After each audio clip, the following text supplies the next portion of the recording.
pessoal, vamos então começar a nossa segunda mesa do evento Quatro Encontros de Psicanálise, as dimensões clínicas do autismo, né? A segunda mesa é intitulada Direção e Tratamento, né? E ela vai ser composta pela professora doutora Ana Marta Wilson Maia, né? Que tem estágio pós-doutoral em literatura comparada na UERJ, doutorado em psicologia pela UFRJ, em letras pela PUC-Rio, master em psicanálise por Paris 8, sobre o tema da discussão do autismo. Também é membro da Escola Brasileira de Psicanálise e da Associação Mundial de Psicanálise. É participante do Observatório Políticas sobre o Autismo, APOL, da EBP, e é coordenadora do Seminário Autismo e Psicose Infantil, da Clínica Política e Retorno e do Seminário Psicanálise com Crianças e Sexualidade Feminina da Escola Brasileira de Psicanálise, Seção Rio. Responsável pelos laboratórios A Criança entre a Mulher e a Mãe e Infância Errante do CIEM Rio. Coordena o Lugar e Laços Ateliê Terapêutico. Em seguida, teremos a apresentação da professora mestre Tânia Abreu, que é psicanalista, doutoranda em psicologia pela Universidade Federal da Bahia, mestre em psicanálise e literatura pela Universidade Federal da Bahia, e membro da Escola Brasileira de Psicanálise, Associação Mundial de Psicanálise, e participante do Observatório de Políticas sobre o Autismo da FAPOL, né?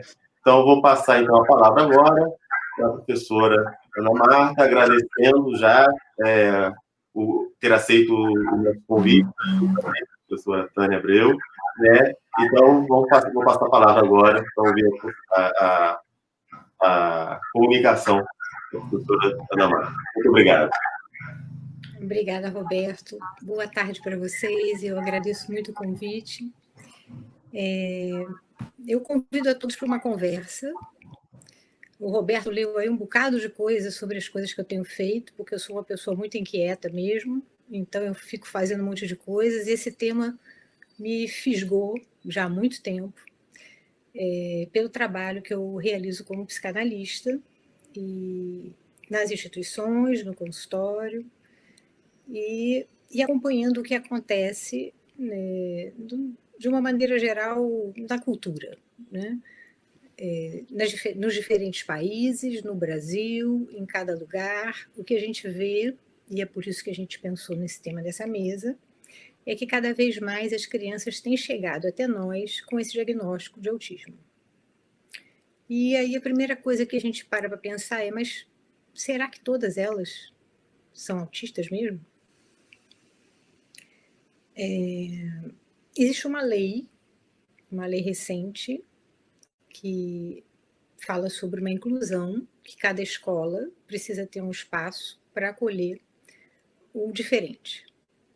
Uma outra lei também recente fala que cada criança precisa passar por um protocolo para ser avaliada em que tempo do desenvolvimento ela está e que, de uma certa maneira, isso traria uma possibilidade de intervenção, no sentido de uma prevenção. Então, o que eu gostaria de trazer hoje para essa conversa é em que medida a gente pode falar de prevenção quando a gente fala de um sujeito que toma uma posição na estrutura, que responde de uma maneira singular ao encontro que ele teve com a linguagem. E eu vou usar um termo que é do último ensino de Lacan, La Língua, para falar do que ele aborda, a partir do seminário 20, principalmente, sobre o que cada um de nós tem que fazer com essas primeiras palavras que a gente recebe. Então, o Jacques Miller, num curso dos anos 90, chamado Desenvolvimento e Estrutura, ele trouxe para um debate, né, para promover uma inquietação, uma provocação com os participantes, o que é que estava sendo lido na obra do Freud sobre o desenvolvimento da criança. Por que o trabalho estava sendo realizado em termos de etapas que eram cumpridas e não como um tempo lógico em que uma estrutura estava sendo constituída. Então ele vai dizer que é possível, num tempo muito inicial de vida da criança, a gente acompanhar como é que ela vai surgir como sujeito. Ele vai dizer assim: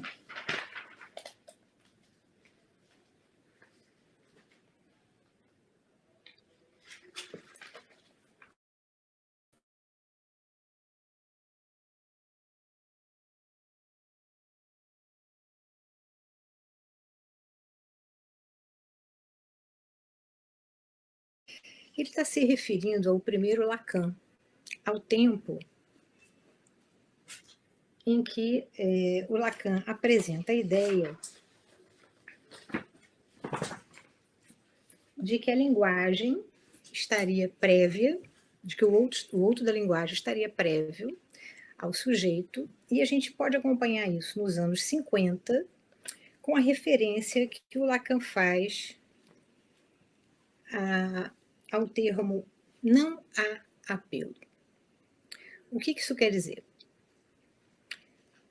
Quando a criança se fecha em si mesma, quando a criança decide, muito pequena, permanecer fechada numa solidão e no que a gente chama de imutabilidade. Por que ela teria escolhido ficar nessa posição, né?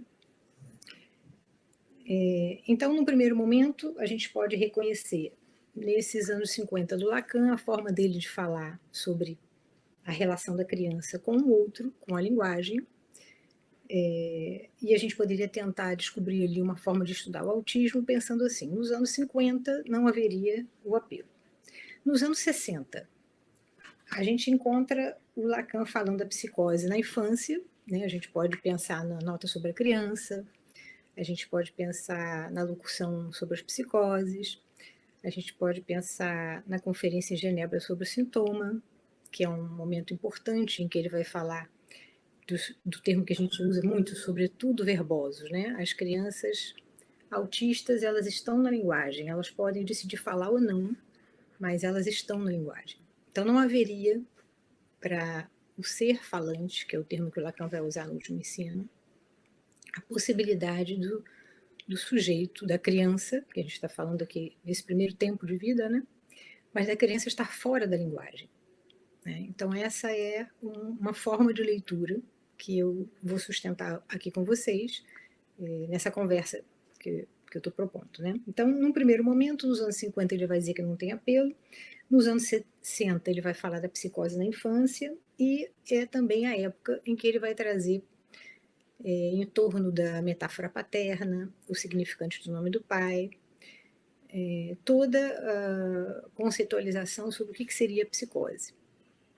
Nessa época, ainda seguindo a proposta de retorno à obra freudiana, o que ele vai dizer é que, enquanto ao recalque na neurose, a fora-oclusão na psicose corresponderia à fora-oclusão de um significante, o significante do nome do pai, e dessa maneira não haveria a metáfora paterna barrando o desejo da mãe. Isso do lado da psicose, né? Mas aí, como que a gente poderia pensar o autismo? Então, a gente não encontra ali, a não ser o termo fora-oclusão, né? Mas como não se trata de uma fora-oclusão de um significante, do nome do pai, porque ele não vai estar no autismo, então, anos depois, nos anos 90, Henrique Laurent vai propor o termo fora-oclusão do furo. E a gente pode, então, seguir com o Laurent, com essa contribuição, para pensar que, se na neurose há o recalque, na psicose a fora-oclusão do nome do pai, de um significante, o que quereria dizer a fora-oclusão do furo? A imagem acabou aqui, parou de passar. O Laurent vai acrescentar aí a ideia de um retorno de gozo sobre a borda. Então, vamos pensar o seguinte: nesse primeiro tempo, dos anos 60, há uma primazia do simbólico. Então, toda a teorização vai partir de o estádio de espelho com esquema óptico. Então, é uma abordagem do imaginário, que vai ser articulada com o simbólico, em termos do significante, indo para essa direção do real, que cada vez mais vai tomando o campo no ensino do Lacan, vai sendo o que ele vai priorizar. E quando há essa virada, quando ele vai propor no seminário 19 a ideia do Iliad Lan A1, ele vai fazer uma virada no seminário seguinte, que é o seminário 20, ele vai propor um neologismo, la langue, la língua, e com esse neologismo a gente vai passar a dizer que, na verdade, o que há prévio é um e não o outro. Né? E por que ele estaria dizendo isso? Porque cada um de nós vai fazer alguma coisa com a linguagem, com a langue, mas não quer dizer, embora estejamos todos na linguagem, isso não quer dizer que todos vamos fazer com ela o que ele vai chamar de uma elucubração de saber sobre a língua. Eu vou explicar isso um pouquinho melhor. Mas eu ainda quero dizer que nos anos 70, eu fiz aqui algumas anotações para essa conversa, ele vai trazer então os termos A1, ele vai falar do outro prévio, que o outro prévio já não é mais outro prévio, né? Vai passar a ser prévio à la língua, e ele vai falar sobre o trauma da língua, né? A ideia de que a criança, quando há um encontro dos primeiros significantes com o corpo vai ficar marcado no sentido de uma marca, de um risco, mas que não há um sentido para aquilo, que para que haja um sentido vai ser necessário que a criança consinta com um outro significante. Então, a primeira marca vai ser o que a gente chama de um traçunário, o S1, são formas diferentes de dizer, com pequenas diferenças teóricas de um conceito para o outro.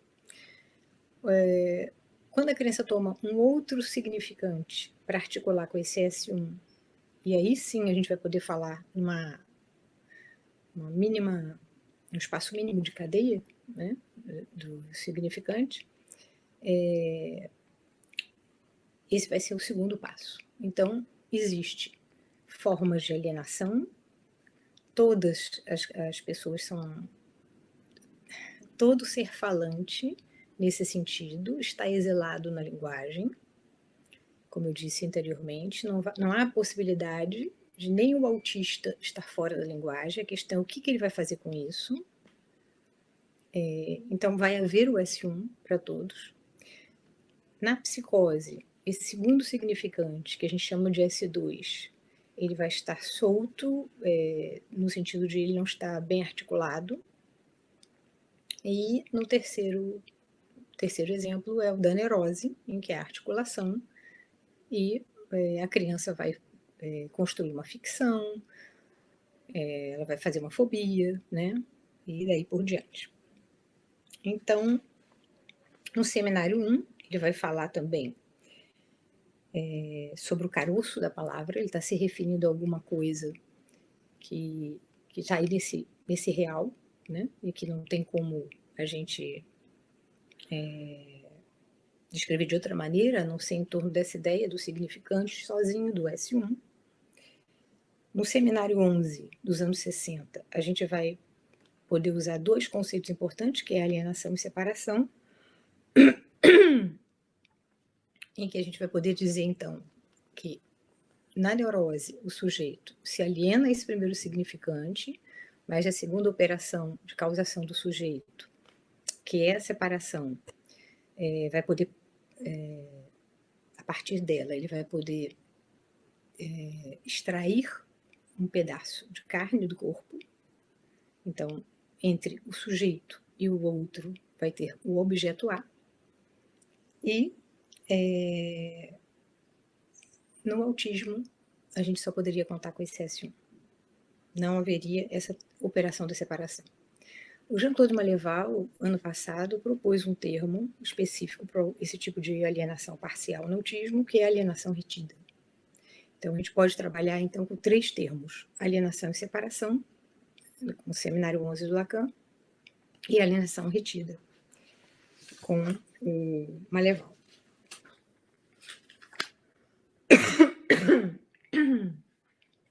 Então, tem um termo que o Jacques Lamillère propôs, que nos ajuda a entender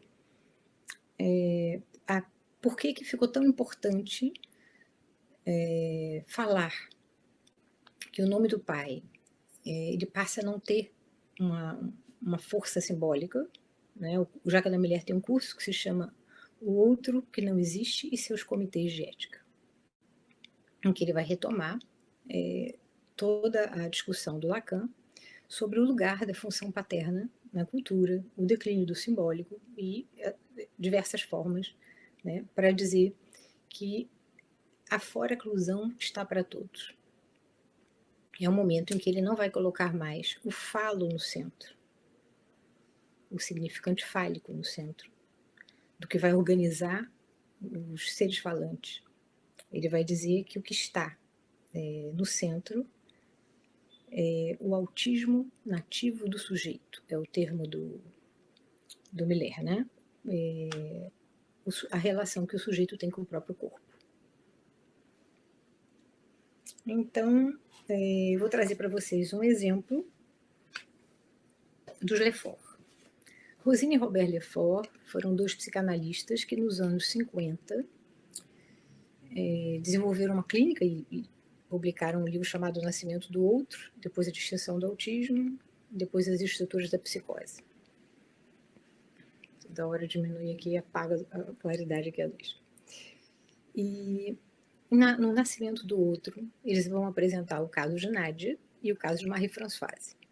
Quem conhece esses autores são os 2 casos clássicos da psicanálise e que o Jacques Lacan vai recorrer no início do seu primeiro seminário. No seminário 1, ele estabelece uma diferença entre o trabalho da Anna Freud e da Melanie Klein. Ele vai usar o caso Dick para fazer um comentário sobre o excesso de simbolização que a Melanie Klein faz uso, embora tenha feito um trabalho muito bacana com o Dick. Ele tece um elogio, ao mesmo tempo faz um comentário, faz uma crítica à forma da Anna Freud de trabalhar com as resistências e chama Rosine Lefort para apresentar o caso do Robert, o menino lobo. Então, a Rosine Lefort chega nos anos 50 numa instituição em Paris, na França, chamada Parrain de Rossin, que era coordenada pela Jenny Aubry, e lá ela vai encontrar as crianças que a gente acompanha nos livros que eles publicaram. Nádia é uma menina que apresentava o que ela chama de invídia. Nádia olha para o outro, para outra criança no colo do adulto, mas não faz nenhum apelo, não se dirige, não pede nada diretamente a Rosine. Mas Rosine observa nela um olhar vivo, como ela diz, e isso desperta nela o desejo de trabalhar com a menina, com seu desejo de analista, né? Já Marie-Françoise é a menina que ela encontra lá também, mas não dirige nenhum tipo de apelo para ela. Marie-Françoise não tem um brilho no olhar. Marie-Françoise tem o mesmo movimento de destruição com todos os objetos que ela pega. E ela tem uma frase que ela diz: ela destrói para não ser destruída.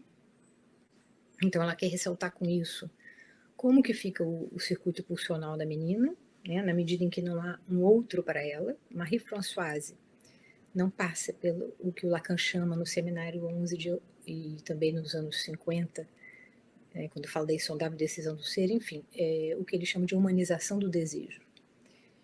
Ela não dirige um apelo para o outro, ela não passa do grito ao apelo, né? Porque o que é que vai possibilitar que haja esse S1?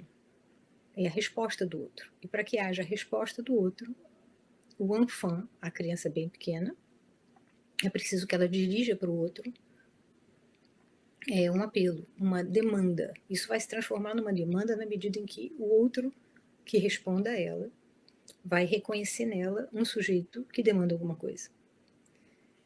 Então, com Marie-Françoise, a gente aprende um bocado sobre um corpo que não passa pela construção do espelho, né? Na medida em que ela não dirige um apelo para Rosine, e Rosine não pode reconhecer nela, né?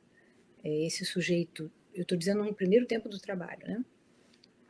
Ela continua a cada momento em que ela é tomada de um excesso de gozo, né? Como a gente chama, né? Ela ou responde com o balanceio do corpo, ou ela fixa o olhar no vazio da janela. Então, tem cenas, por exemplo, como ela sentada diante do prato de mingau, e ela gostaria que a Rosine dê um mingau a ela, mas ela não dirige para ela, nenhuma palavra, nada, nenhum movimento, e fica sem o mingau e começa a se balançar. Então, olha pela janela. Então, o uso que Marie-Françoise faz dos objetos, por exemplo, né? Na medida em que não se constrói, não há uma passagem pelo espelho, esse corpo não vai ter uma imagem, não dirige o apelo ao outro, então ela também não vai poder fazer uso da palavra. Ela vai pegar o objeto como um objeto que a gente chama de real. Um objeto no plano real é um objeto que não entra no circuito pulsional, não vai do eu para o outro. Então, a Marie-Françoise, por exemplo, quando ela vai brincar, a gente tem que dizer esse brincar entre aspas, né? Quando ela vai fazer um uso do objeto, ela cola o objeto, por exemplo, no olho, mas ela não usa ele de uma forma simbólica, como a gente pode ver, por exemplo, com as crianças que passam pelo que Freud falava sobre Fordar, que o Lacan vai utilizar como uma das formas da gente pensar essa humanização do desejo, né? Enquanto Freud, aí é importante fazer uma pequena diferença, né? Enquanto Freud ressalta a função da mãe ali, que com a ausência dela a criança vai poder, na alternância da ausência e da presença, né? Que são o for e o dar, a poder simbolizar uma falta, o Lacan vai dizer que o que é fundamental a gente perceber ali é a automutilação da criança, porque ela vai utilizar essa experiência para uma perda simbólica e para surgir, emergir como sujeito, né? Bom, deixa eu ver o que mais que eu gostaria de trazer para vocês. Então, eu posso falar um pouquinho também dos S1s, como é que são para os autores, né? Quem quiser estudar um pouco mais sobre isso, nessa abordagem psicanalítica do autismo, que eu falei que a partir da alienação significante, eu vou dar o nome dos autores que usam ou não esse termo, né? A Rosine Lefort, o Ed e a Soler, eles não apostam nessa alienação significante. Já o Jean-Robert Rabanel, o Henrique Laurent, o Jean-Claude Maleval, eles vão falar, vão usar esse termo que é a iteração do S1. A interação do S1, ela quer dizer que o sujeito se alienou ao significante, que ele pôde fazer um uso como uma forma de identificação primordial, né? Esse traço unário. Mas ele só vai ficar naquela repetição do mesmo, né? Que a gente vê, por exemplo, com a posição de balanceio. Né? O corpo balançando da Marie-Françoise diante do mingau. E de uma outra maneira vai fazer o Robert. O Robert, o menino lobo, tem dois acontecimentos que são importantes. Robert é abandonado, né? Essas crianças que vão parar em Parrain de Rossan, elas estão afastadas dos pais por alguma questão que envolva ou doença, ou ficaram órfãs, ou doença dos pais, ou abandono dos pais. No caso do Robert, é um abandono da mãe, que era uma mulher psicótica, que deixava de tempos em tempos ele ficar com muito desnutrido, né? Muitos sintomas clínicos de falta de cuidados. Então, ele chega lá, depois de tocar o rebu em vários lugares, né? Por onde ele passava, que a gente chamaria de cuidadoras, talvez esse termo, elas tinham um certo pavor dele, porque ele gritava muito, ele batia muito, né? E as crianças ficavam sempre muito ameaçadas. E em Parrain de Rossan, ele conhece a Rosine Lefort, e num trabalho com ela, ele consegue chegar a emitir um significante e depois articular esse significante com o outro. Então, se num primeiro momento ele vê, por exemplo, o vaso no banheiro e olhando para aquele buraco, ele fala, é o lobo, né? Então esse S1, esse lobo, que é esse caroço aí que eu estava falando antes, né? Ele pode se tornar madame, que é madame, ou em um outro momento ele vai falar Robert, né? Então existe um acontecimento traumático que é relatado, ele tem, por conta dessas questões clínicas, uma otite muito grave, ele é submetido a uma cirurgia sem anestesia, e eles usam uma mamadeira para tentar acalmá-lo e fazer com que ele não grite muito, e enfiam a mamadeira na boca dele, fazem a cirurgia, e ali fica essa marca, né, no corpo, que retorna em outros momentos de uma maneira persecutória, né? Robert é um menino psicótico que, por não conseguir, por não poder ter essa referência fálica, ele não vai poder se nomear e não vai poder fazer uso do nome dele enquanto ele não puder articular com S2. Então, tem uma outra cena descrita pela Rosine Lefort e pelo Robert Lefort no livro, em que ele se autobatiza, ele vai deixar cair o leite no corpo e vai dizer o nome dele. Antes disso, tem uma outra cena que eu estava falando agora sobre a ausência da significação fálica, né? Que é a tentativa de cortar o pênis com uma tesoura de plástico. E esse, enfim, é mais um dos acontecimentos que marcam o caso e que ajuda a gente a tentar entender o que se passa, o que acontece de diferente entre o autismo e a psicose numa criança muito pequena. Porque tem uma delicadeza aí no diagnóstico, né? E é preciso também não fechar o diagnóstico com uma criança pequena. A gente não pode precipitar isso, né? Então eu estou trazendo esse dado aí da lei para que a gente possa fazer sempre um bom uso, porque as leis servem para a gente se organizar, né? No plano das instituições, no plano da cultura. Acho que a gente não perca de vista a história de cada criança, como é que é com cada caso, né? Bom, esse é o que eu queria trazer para a gente ter uma conversa.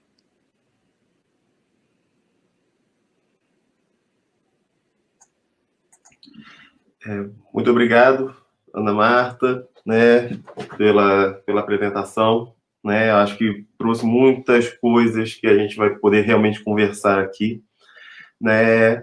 Mas agora eu vou passar, antes de começar a conversa, passar a palavra para a professora Tânia, também agradecer mais uma vez a disponibilidade de estar aqui com a gente, e está com você a bola. Muito bem, vamos lá. Então, boa tarde a todos mais uma vez. Queria agradecer aos organizadores do evento, sobretudo na pessoa da Gláucia, né, que foi com quem eu mantive contato.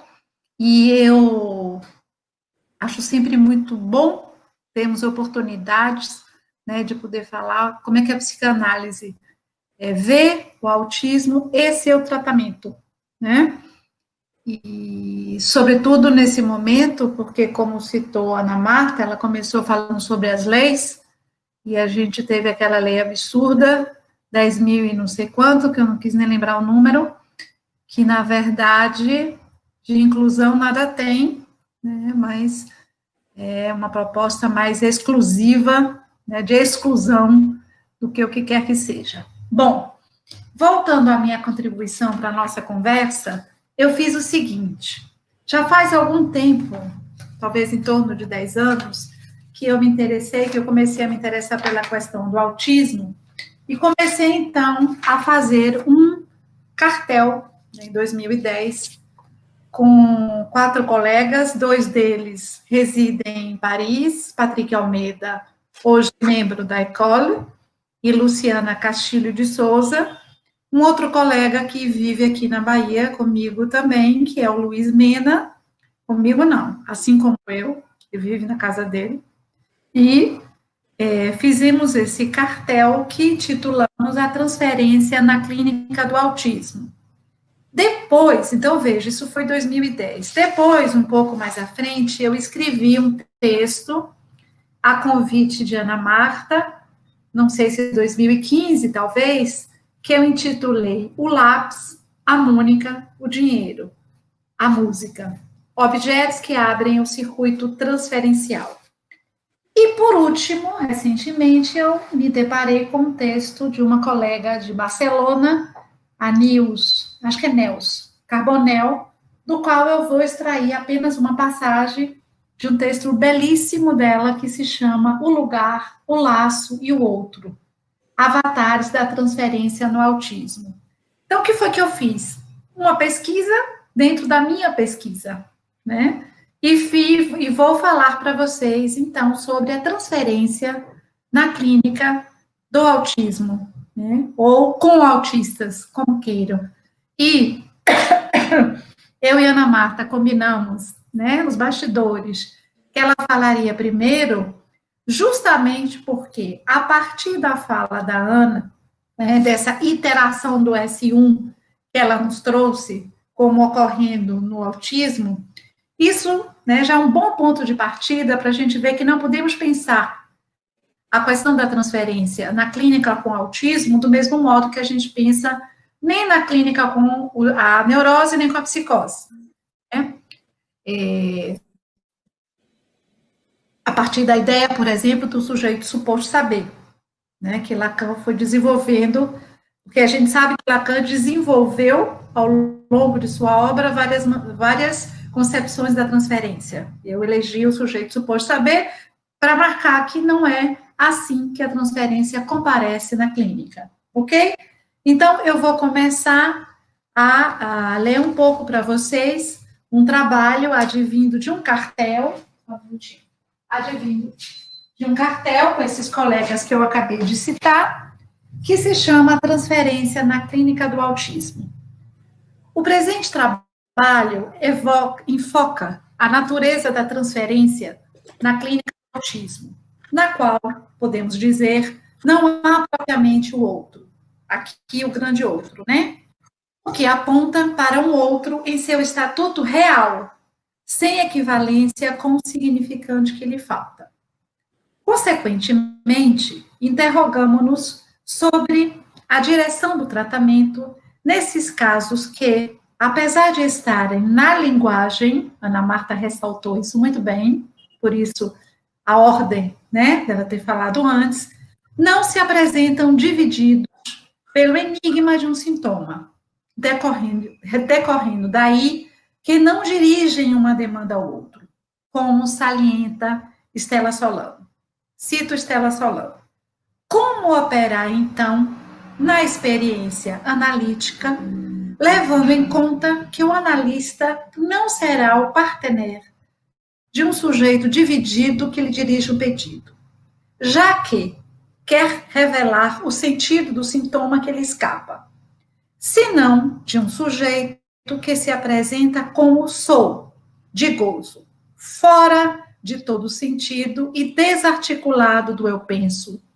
É a pergunta que a Stella Solano se levanta, né? Então, não temos aí o enigma do sintoma, mas temos um ser de gozo. Ótimo que vocês duas apareceram, porque esse negócio de ficar falando pro nada, fique aí. Bom. Olha, Tânia, vou te dizer que eu me lembrei do que eu senti, e aí pensei em você e falei, vou ligar esse vídeo. Porque parece que a gente é autista, né, não? Vai lá, desculpa. E autista sem ser, fica só no gozo autístico. Deixa eu continuar. Então, a pergunta que o Cartel levantou é: estaríamos no campo de uma psicanálise invertida, uma vez que partiríamos do real em direção ao simbólico, na clínica com o autismo? Qual o lugar da invenção nessa clínica? Como pensar o efeito encontro com o analista e os efeitos do encontro entre o real dos corpos? Então, todas essas são perguntas que foram lançadas no Cartel, mas que a gente sabe que são interrogantes para todo aquele, né, que tem a prática clínica, né, a experiência com sujeitos autistas.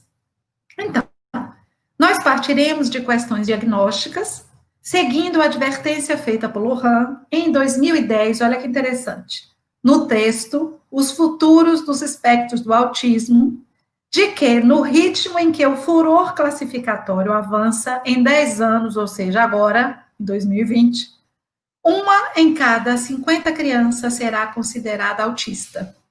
E eu queria compartilhar com vocês que eu estava, antes de começar aqui, né, eu estava atendendo e estava no seminário com o Fabian Fajwax, e ele falava sobre as crianças trans. E ele disse, olha, eu não sei se não existiam ou existiam crianças trans antes, mas eu sei que elas estão nos chegando agora. É a mesma questão do autismo, né? Se existiam ou se não existiam, né, enfim, mas eles estão nos chegando de modo, né, numa avalanche. E a gente sabe que por trás desse crescimento enorme, né, do número de crianças autistas, tem o interesse mercadológico, né, procura-se desesperadamente uma medicação para o autismo, assim como se fez, né, a pílula da felicidade ou a Ritalina para a hiperatividade, mas sabemos também que isso tem algo a ver com o modo contemporâneo de gozo, que é um modo autístico. Um pouquinho mais à frente eu vou falar disso. Então, são dois fatores que me parecem, eu trago para a discussão, que colaboram, né, para esse aumento das estatísticas, né, dos números das crianças autistas, sujeitos autistas. A clínica com crianças muito pequenas, continua o meu texto, também tem apontado que o brincar contemporâneo comporta em si um autismo do gozo, o que eu falava, que contribui para essa confusão diagnóstica, pois ali, no gozo autístico, há uma recusa ao saber. Os computadores, os tablets, a televisão, cada um em sua dimensão, paralisa os corpos infantis, beirando a algo como o desligamento do outro que se dá nos casos de autismo. E agora eu vou ter que atualizar o meu texto aqui com a pandemia, né? Porque tem chegado cada vez mais as crianças mais paralisadas ainda, e elas não têm outro jeito, né? Agora, na frente dos computadores. Decorre daí a medicalização das crianças, visando acalar a pulsão, quando esse corpo, com o qual não tem intimidade, pois estava imerso no silêncio, começa a se manifestar. E o enquadramento em diagnósticos contemporâneos, como os espectros do autismo e a hiperatividade.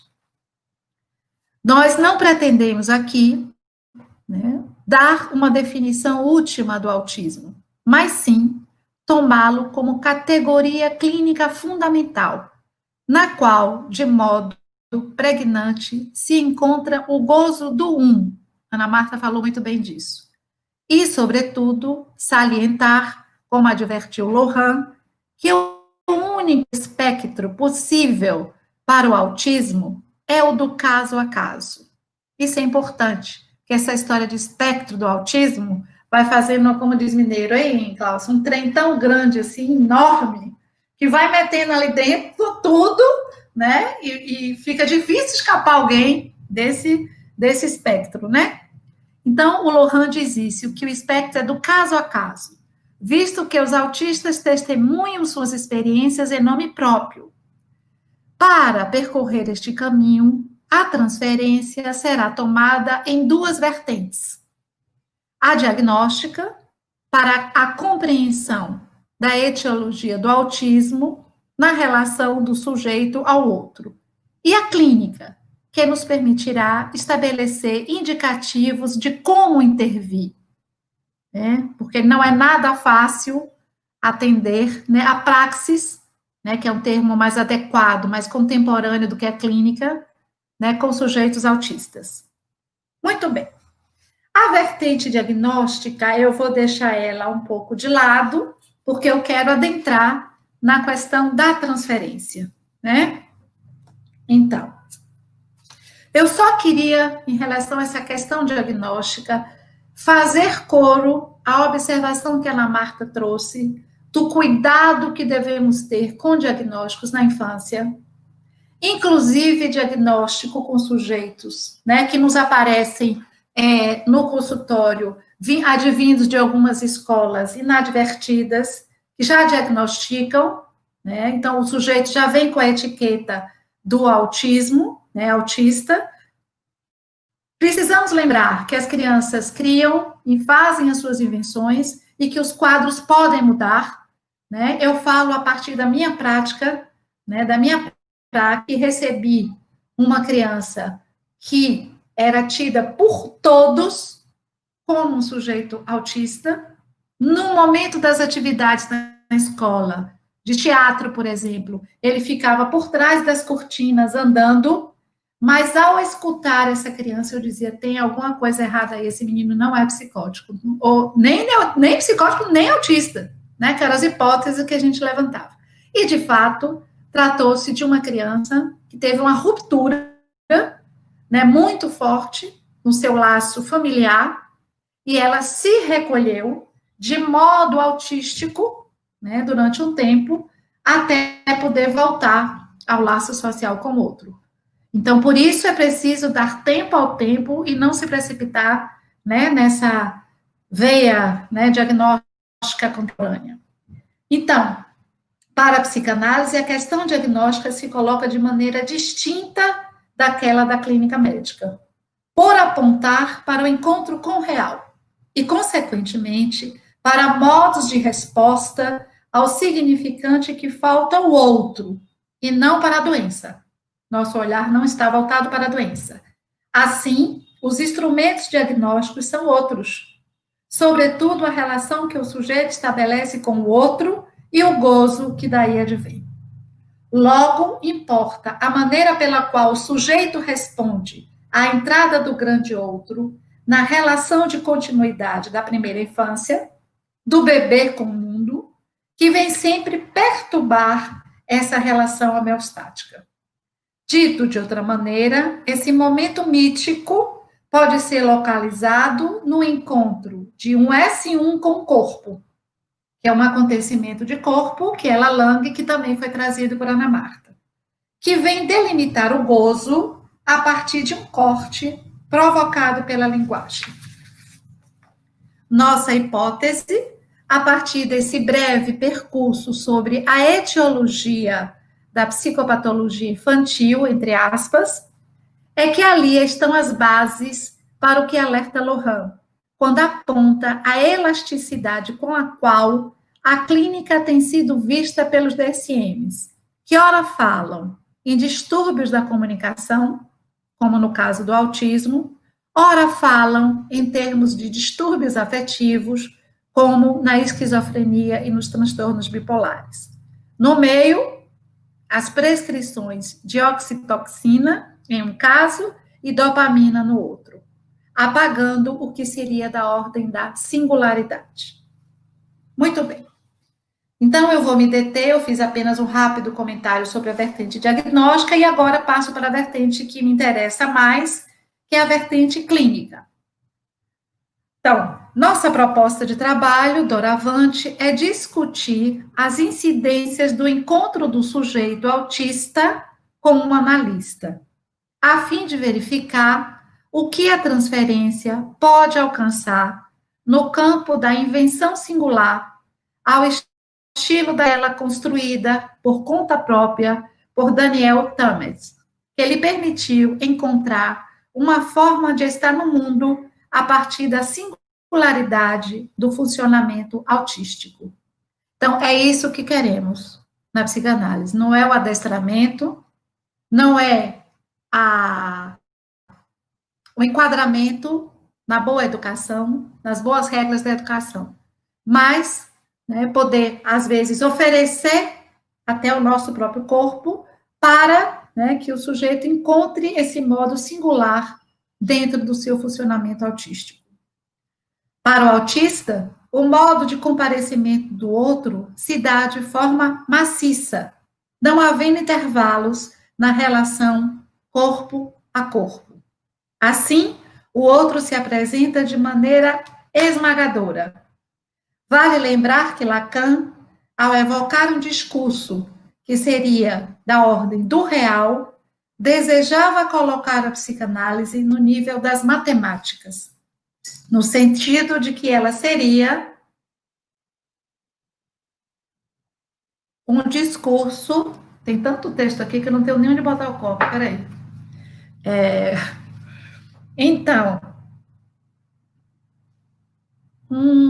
sim, a psicanálise é o nível das matemáticas, no sentido de que ela seria um discurso que tomaria seu ponto de partida no real, a partir da linguagem reduzida à sua materialidade significante, a letra. Pela letra, o autista tenta desvencilhar-se da presença maciça desse grande outro, por meio de rabiscos sem fim, ou mesmo de seus botões, mecanismos eletrônicos, de modo a aparelhar, tal como uma máquina, o corpo despedaçado e o mundo do outro ameaçador, a exemplo do caso de Joy de Bethlehem. Através de seus movimentos, às vezes involuntários e mesmo repetitivos, tal como um robô, o autista tenta eliminar a presença do outro que lhe é insuportável. Segundo Lohan, quando o objeto entra em seu mundo, desperta o rumor da língua. Por mais longe que esteja, é como se o estivesse invadindo. Fim de citação. É o que vemos, por exemplo, quando mostra mecanismos de defesa como tapar os ouvidos frente a um tal ruído, em uma tentativa de fazer furo nessa presença. Não são poucos os casos que nos chegam, pelo menos a mim, de crianças que não se adaptam, né, às escolas enormes, aquelas, ou até mesmo religiosas, seja que religião for, que botam aquelas, as caixas de som altíssimas, com músicas muito altas, com orações muito altas para se começar o dia, e a criança fica porque aquilo parece que está invadindo. Ou o próprio exemplo do avião, né, que a criança, ao ver, pensa que vai invadi-la.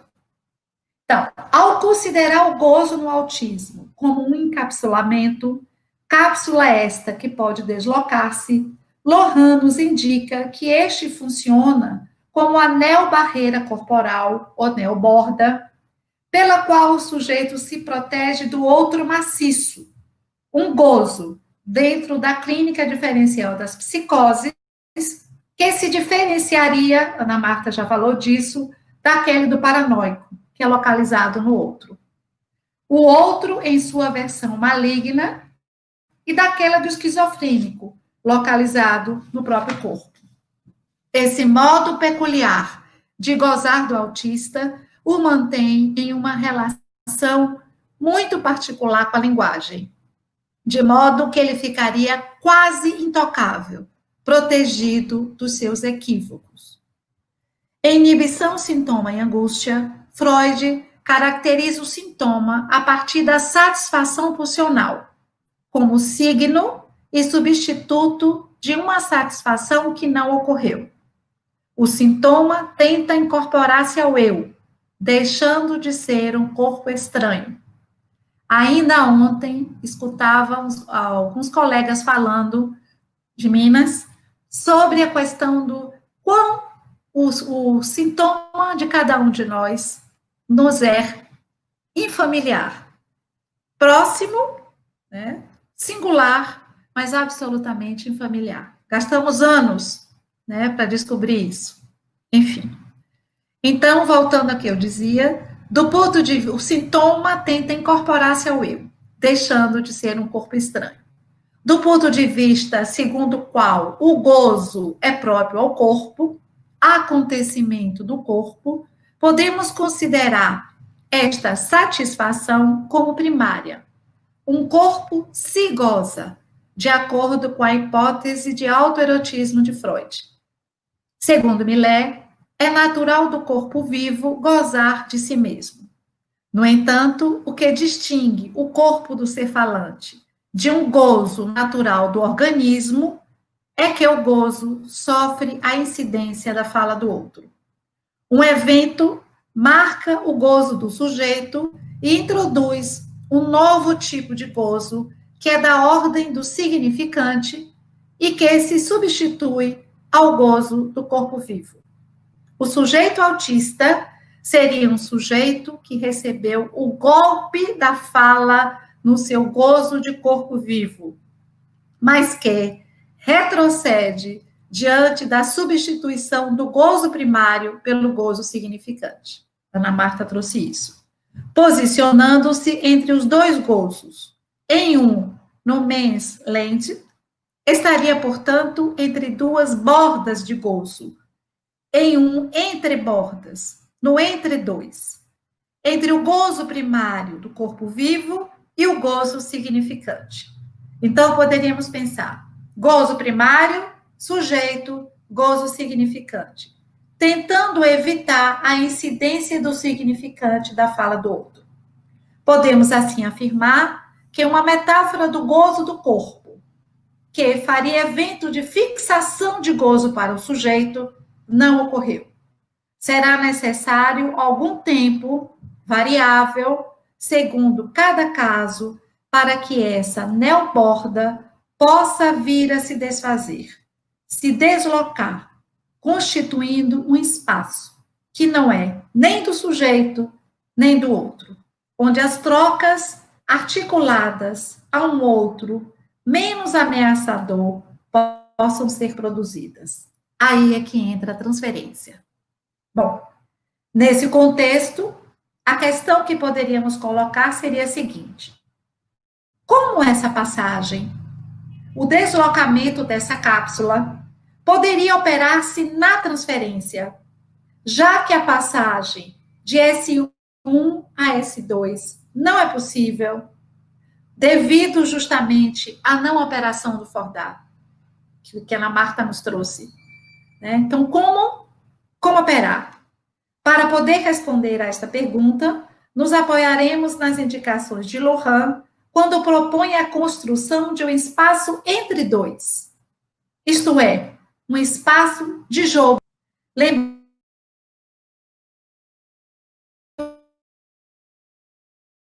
o sujeito autista, né? Então, o autista não entende a noção de intervalo. Eu estou às voltas com isso, que a questão minha atual do doutorado é a questão da dimensão do tempo. Como é a dimensão do tempo no autista, se ele não está submetido a esse intervalo significante? Não adianta me perguntar, porque eu não tenho essa resposta ainda. Eu estou só, né, pesquisando. Bom, mas vamos lá. Lembremos que o sujeito autista se encontra em um espaço no qual não há distâncias. Ora, não se trata de uma aprendizagem ou de uma técnica, mas de um encontro em que a indiferença, até então absoluta, ceda e a extração de um objeto-chave da constituição desse espaço de jogo opere. Dentro disso, Lohan questiona justamente como transformar esse objeto distanciando do corpo, ou seja, como tratar esse objeto a partir da construção de um espaço de jogo. Cito Lohan: trata-se de procurar algo que permita deslocar o limite da borda autística após uma extração do objeto, onde significantes dotados de um estatuto especial possam advir. E ainda, algo do corpo tem que ser extraído para que algo de diferente possa, em seguida, entrar na língua do sujeito, no seu dicionário pessoal. Lohan nos ensina que na clínica psicanalítica contemporânea, o analista deve dar provas de saber operar no real do sujeito, ou seja, um modo pelo qual ele passa sua intervenção do registro do sentido para o registro da leitura. Nesta vertente, temos na intervenção de Millet uma contribuição preciosa para o segmento dessa orientação quanto à intervenção analítica contemporânea, sobretudo com sujeitos autistas. A psicanálise teria seu ponto de apoio a partir do sintagma saber ler na sua prática, que vai em complemento ao lema do bem-dizer.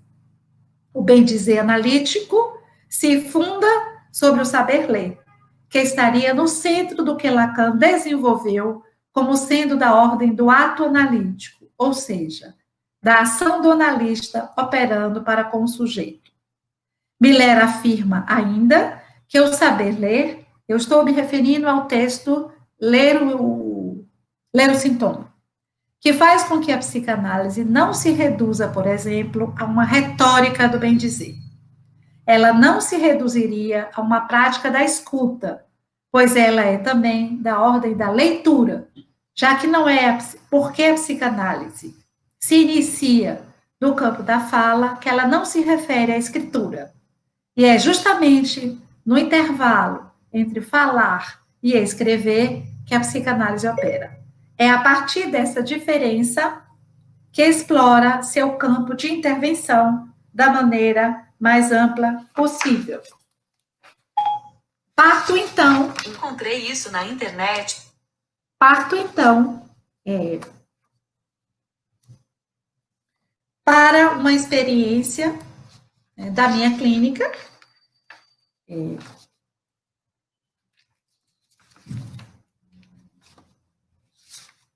que foi, então, o segundo momento da minha pesquisa, como eu disse a vocês. Ainda tenho tempo, Gláucia, para ler o caso? Sim? Roberto, Gláucia? Sim, tem. Então, vamos lá. Então, os sujeitos autistas, agora eu estou no tempo 2 da pesquisa, que é onde eu vou trazer uma experiência. Os sujeitos autistas são aqueles para quem o outro não existe, como já disse, tampouco o gozo prévio. A natureza real desse outro, sem furo, torna qualquer relação impossível, decorrendo daí a função do duplo, que aponta para a impossibilidade de identificação com um objeto que o outro seria portador e que dele seria separável. Advém daí a impossibilidade dos circuitos funcionais, da extração dos objetos voz e olhar, assim como as dificuldades que certos autistas apresentam com a perda das fezes, muitas vezes sentida como perda de parte do corpo, ou da ingestão de certos alimentos quando não houve a extração da porção oral. Isso aqui é o miolo, filé mignon, o que a gente ouve, né, nas demandas dos pais que nos procuram. Dificuldades alimentares, dificuldades, né, de sustentar o olhar, da comunicação no laço social. É o que nos demonstra Joaquim, que aos 3 anos ainda não consegue falar. O que propõe a psicanálise como tratamento a crianças que não consentiram com a separação da voz do corpo? Isso é o que quer dizer que não há extração do objeto, né, para o sujeito autista. O auxílio, no caso, o auxílio a mim, que não sabia o que fazer num determinado momento, veio através da música. A arte é sempre nossa parceira, né, sobretudo na clínica com sujeitos psicóticos e autistas. No meio do turbilhão de gestos estereotipados, que não são para serem, ao meu ver, controlados, evitados, ou mãos amarradas, mas para serem entendidos como manifestação de um gozo, né, preso no corpo, vamos dizer assim, justamente porque não há furos, né? Justamente porque, como a Ana Marta disse, o circuito pulsional não se dá. Então, no meio do turbilhão de gestos estereotipados, a música conseguia retirá-lo dos movimentos interativos, ampliando o laço transferencial com o analista. Eu diria que melhor do que ampliando é possibilitando, né, o laço transferencial com o analista. Essa, ao colocar um CD de músicas familiares a Joaquim, aumentava e diminuía o volume do som, tentando fazer funcionar um par de significantes opostos dos quais pudesse se apropriar. A aposta era que o jogo de oposições significantes franqueasse o encontro com o que vem do outro de modo menos traumatizante. Ou ainda, através de ritmos, como batidas de chocalhos ou tambores, tentava chamar sua atenção. Nesse particular, destacamos a dimensão de objeto que a fala pode adquirir, aspecto trabalhado, sobretudo, por Maleval, sim, que organiza a clínica do autismo a partir do objeto voz. Então, foi nessa citação, e a partir de uma supervisão desse caso, que eu comecei a clinicar com essa criança assim. Então, segundo este autor, a marca de gozo não é extraída da fala, a ponto de o sujeito viver a emissão da fala como uma verdadeira mutilação. Falar, então, é esvaziar-se. Conclui, a dissociação entre a voz e a linguagem está no princípio do autismo. Joaquim, além da música, durante as sessões ou em casa, se via fascinado pelos lápis. Inúmeras vezes, ele juntava todos que encontrava na sala e repetidamente os lançava ao chão. Eu sei que o que eu estou falando, muita gente que tem a prática com sujeitos autistas, né, se identifica, né, sabe que é assim que a coisa acontece. Não para todos, sempre de uma maneira singular. Então, inúmeras vezes ele juntava todos que encontrava na sala e repetidamente os lançava no chão. Ato contínuo, subia nas cadeiras, na pequena mesinha e de lá se jogava. Ali ele era o objeto. A analista passa então a não deixar que nem ele, nem os objetos caíssem, com o objetivo de retirá-lo deste lugar. O autista é ainda aquele que apresenta uma relação muito particular com certos objetos. Verificamos, em alguns casos, que o corpo do sujeito está numa relação de acoplamento com este objeto de gozo fora do corpo. Dele não se separam, são os objetos autísticos, reagindo com angústia quando lhes são selvagemente extraídos. Tais objetos instalam uma borda entre o corpo e o mundo exterior e ajudam a aparelhar um gozo pulsional em excesso, como salientado acima. Todo o trabalho visa em tornar-se parceiro do sujeito a partir de um objeto. Por isso que esse trabalho foi nomeado por mim de o lápis, a Mônica, o dinheiro, a música. Esses são vários casos clínicos, vários objetos autísticos que, na minha experiência, ajudaram a abrir o circuito transferencial. Para concluir, eu digo, então, que o circuito dos objetos, o vai e vem destes numa sessão, tem como objetivo ampliar os limites da borda autística, como eu falei anteriormente, teoricamente, visando uma cessão do excedente de gozo que transborda em seu corpo. Com Joaquim, era necessário tempo para que essa cessão se desse. Essa batalha fora perdida para vacinas, gotinhas e tratamentos mais rápidos. Não houve tempo para escutar o que Joaquim tinha a dizer, considerando com Lacan que, cito Lacan, trata-se de saber porque há algo no autista ou no chamado esquizofrênico que se congela, se pode dizer isso. O Senhor, porém, não pode dizer que ele não fala. Que o Senhor tenha dificuldade para escutá-los, para dar seu entendimento ao que dizem, não impede que sejam, finalmente, personagens bastante verbosos. Finalizo marcando que, certamente, também eu tinha algo a dizer a Joaquim. Faltou tempo. Né? Enfim, a última era uma citação da Carbonell, que é muito rapidinha para eu concluir, onde ela diz assim: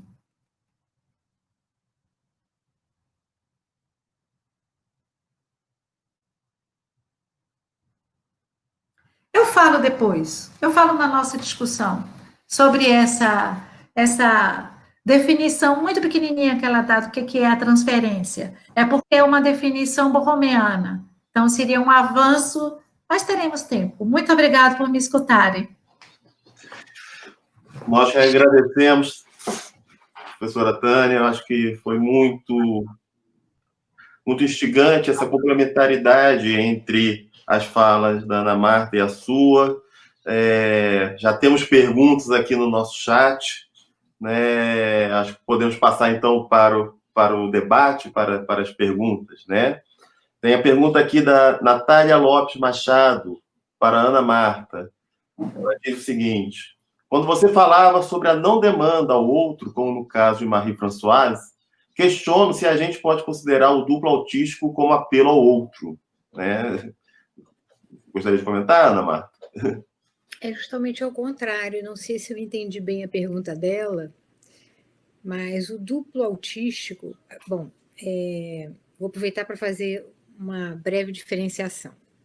O conceito de duplo, ele tem uma dimensão imaginária, que é o que a gente usa para pensar, por exemplo, na psicose, o que o Freud traz sobre o presidente Schreber e Flechsig, que era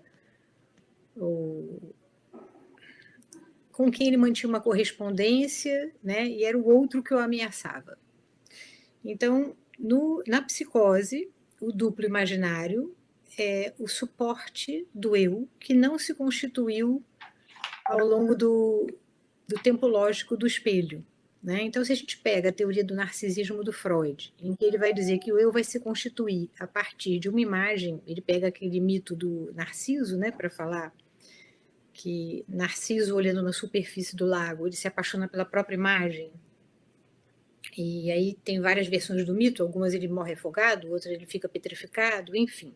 Né? O Lacan vai falar com o texto O Estádio de Espelho como formador da função do eu, que o estádio de espelho vai ser a ação específica que é necessária para que essa imagem retorne para o sujeito como uma imagem dele. Então, o primeiro tempo da constituição do eu é esse tempo do estádio de espelho, que quando concluído o sujeito vai ter uma imagem, mas ter uma imagem do corpo ainda não é ter o corpo como, por exemplo, pegando o Schreber, né?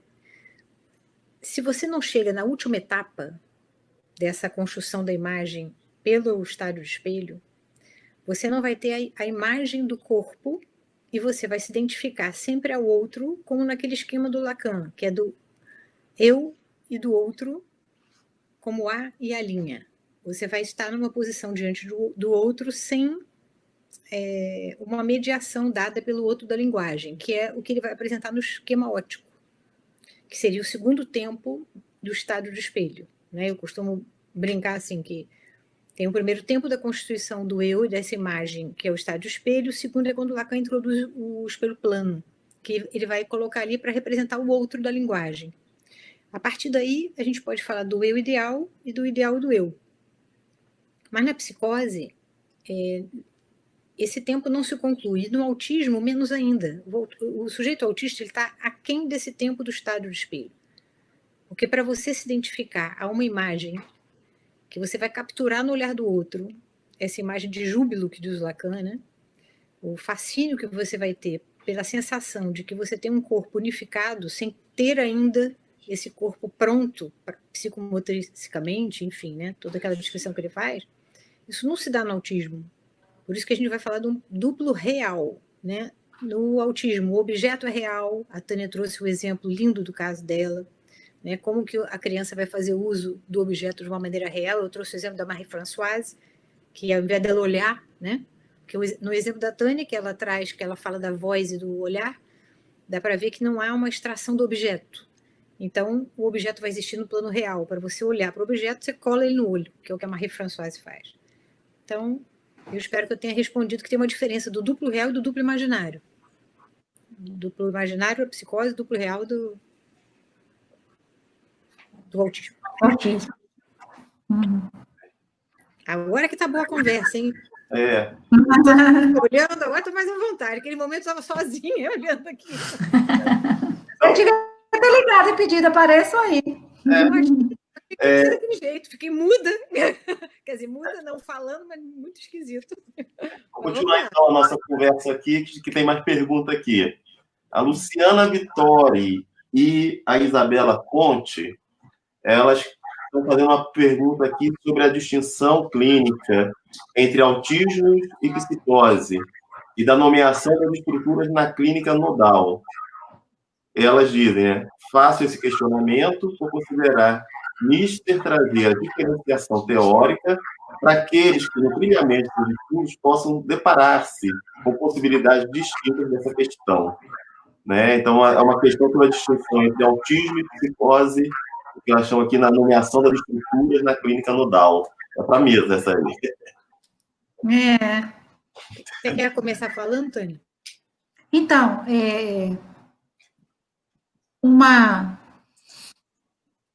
questão que a gente tem, né, visto muito é pensar, por exemplo, né, primeiro que eu acho que o raciocínio nodal, né, o nó borromiano, ele está na teoria de Lacan desde o início, de 54 até 80, quando ele vai morrer. O raciocínio, né, todo aquele que quer se aproximar, né, da psicanálise, ao meu ver, precisa ter esse raciocínio borromiano. O que nós fazemos é, a nível didático, dividir, né, no primeiro momento, o predomínio do imaginário, do simbólico e do real, enfim. Agora, quando ela pergunta a classificação das estruturas, né, por exemplo, já tem aí uma contradição, porque essa questão da estrutura, ela vai sendo abandonada justamente em detrimento. Então, a gente abandona, né, a ideia da estrutura. Deixa eu falar melhor, não é abandona, né, porque senão parece que o primeiro Lacan, ele é abandonado, né, para a supremacia do segundo Lacan. Não é isso. É como eu disse, em termos de didática, digamos assim, a gente vai falando do predomínio de um registro sobre o outro.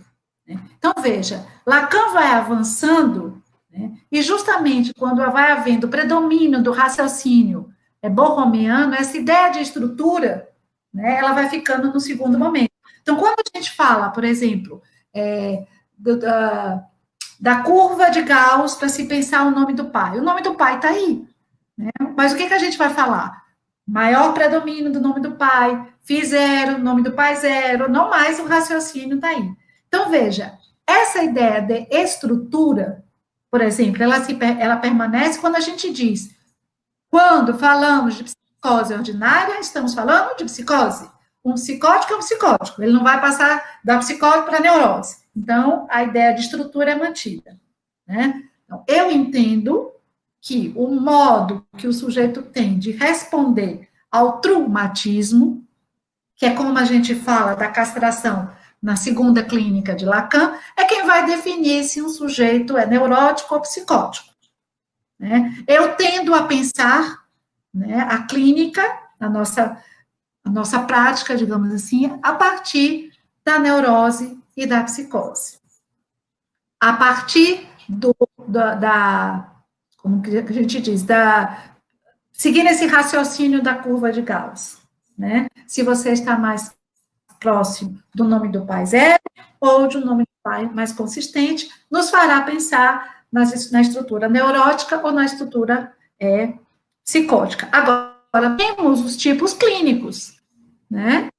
Que seria, no campo da neurose, a histeria e a neurose obsessiva, e podemos pensar a esquizofrenia, a paranoia. A questão do autismo, a Ana Marta trouxe muito bem, né? Há controvérsias, porque há autores que tomam o autismo como uma quarta estrutura, e aí a quarta, porque teríamos a perversão. Eu, no meu entendimento, coloco a perversão muito mais próxima da neurose, né? Mas, digamos então, neurose, psicose, perversão e autismo para alguns. Ana Marta tem um trabalho sobre isso e ela vai poder falar, né, um pouco mais detidamente sobre isso. Então, esse é o meu entendimento sobre a clínica nodal. Agora, a diferença de autismo e psicose, a Ana Marta também trouxe, eu trouxe na minha clínica, quando eu falei sobre tudo da relação do sujeito com o outro, né? O que é o outro para o sujeito é quem vai marcar, né? Se você está no campo de um outro malvado, de um outro que quer gozar de mim, né? Ou de um outro que o corpo é despedaçado, isso me põe no campo da psicose, da esquizofrenia ou do paranoia. Se a gente vê que o outro, né, o outro não existe, a relação do sujeito com o outro, em supervisão, muitas vezes a minha supervisora me perguntava, essa criança é autista com você? Né? E depois, só depois que eu pude entender, né? Que é preciso saber o modo que esse sujeito autista se relaciona com o outro. A inexistência do outro, por exemplo, é o que vai marcar a foraclusão do furo. Mas aí eu vou deixar para minha querida Ana Marta poder falar, porque eu acho que ela domina bem essa diferença. Ela tem um seminário sobre isso, né? De psicose e autismo. A diferença entre um e outro.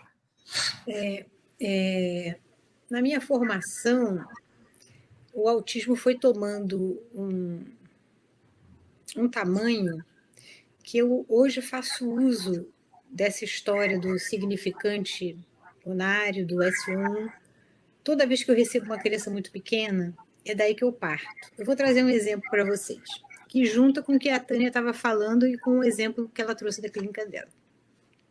Um menino encaminhado para mim como autista. Vou aumentar mais aqui ainda, porque disseram que estava baixo.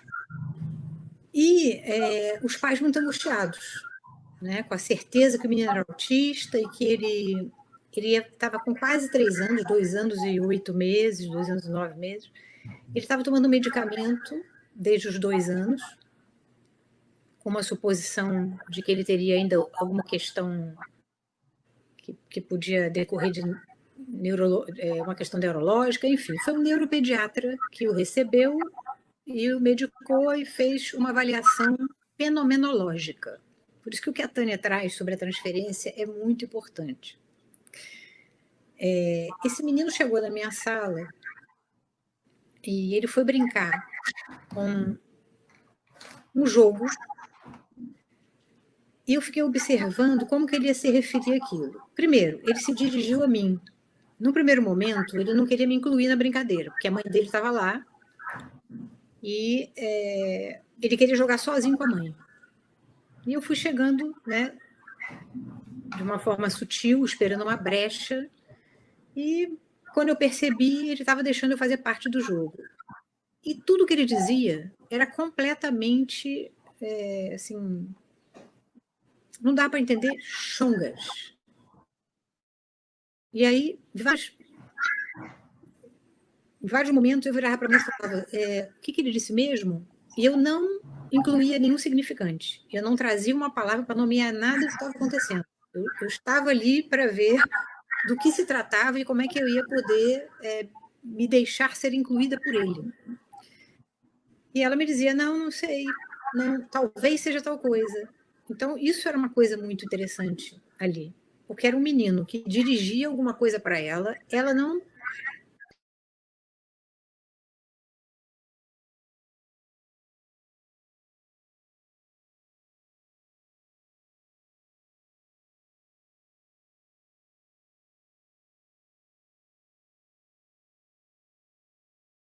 falar aberto ou fechado.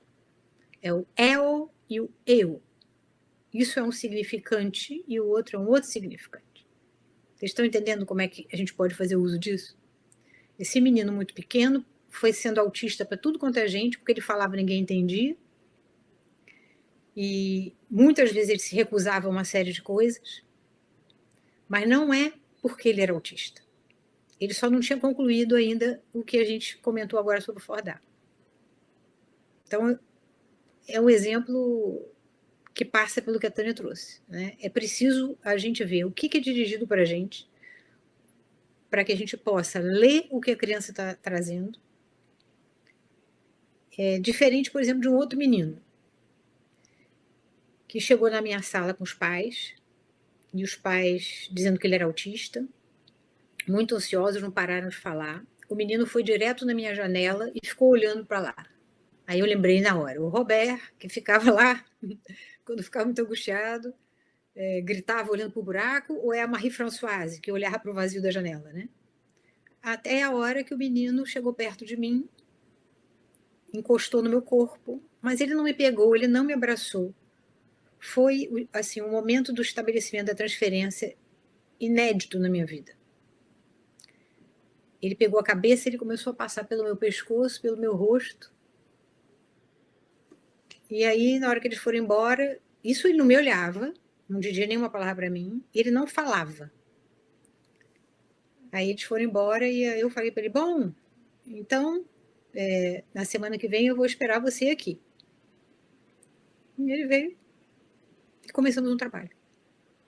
Então, são dois meninos, né, completamente diferentes, que, usando o corpo deles, dirigem alguma coisa para mim. E eu, como toda criança, já existe que a gente use o corpo, né? Mas crianças que estão ainda nesse tempo lógico aí de uma tomada aí de posição com a linguagem, o que eles vão fazer com esses S1s e não sei o quê, né? E que é até interessante a experiência que eu tive hoje aqui com vocês, né? Como que é você ignorar que existe o outro? Porque eu tive que fazer um exercício que para mim é o outro, né? Vamos pegar o que a gente faz cada um na própria análise, né? Na minha análise, o que é que eu descobri no percurso da minha análise? Que eu fiz alguma coisa com a língua, a elucubração de saber, né? Dali constitui sintoma, fantasia, toda ficção e tudo mais.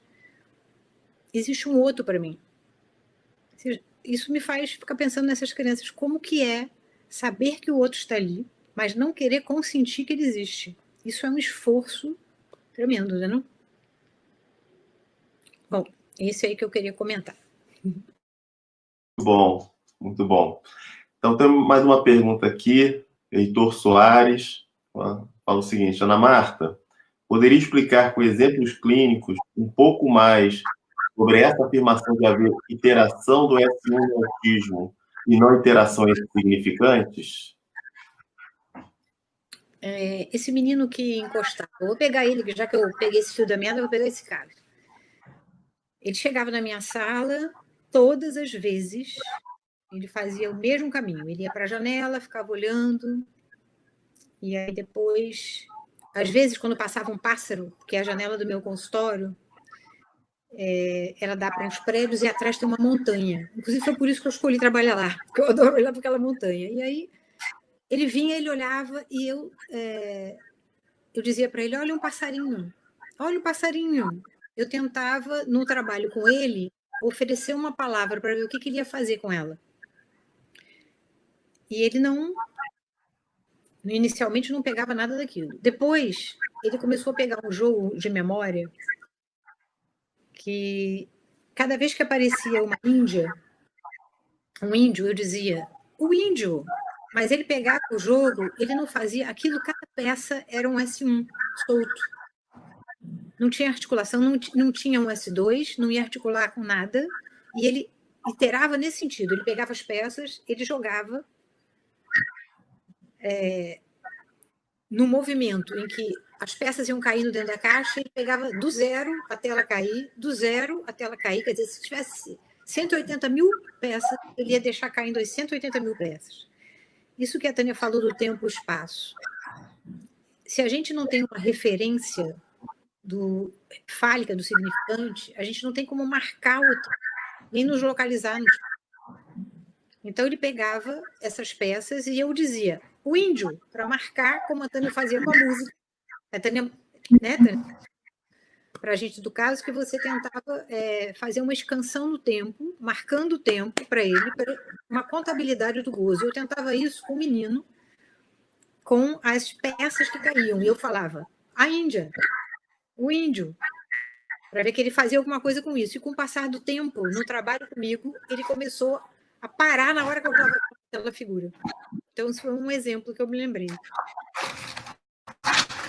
O próprio filme, Ana Marta, que a gente discutiu tem uns 15 dias, que ela se chama Sabrine, né? Ela Sapele Sabrine.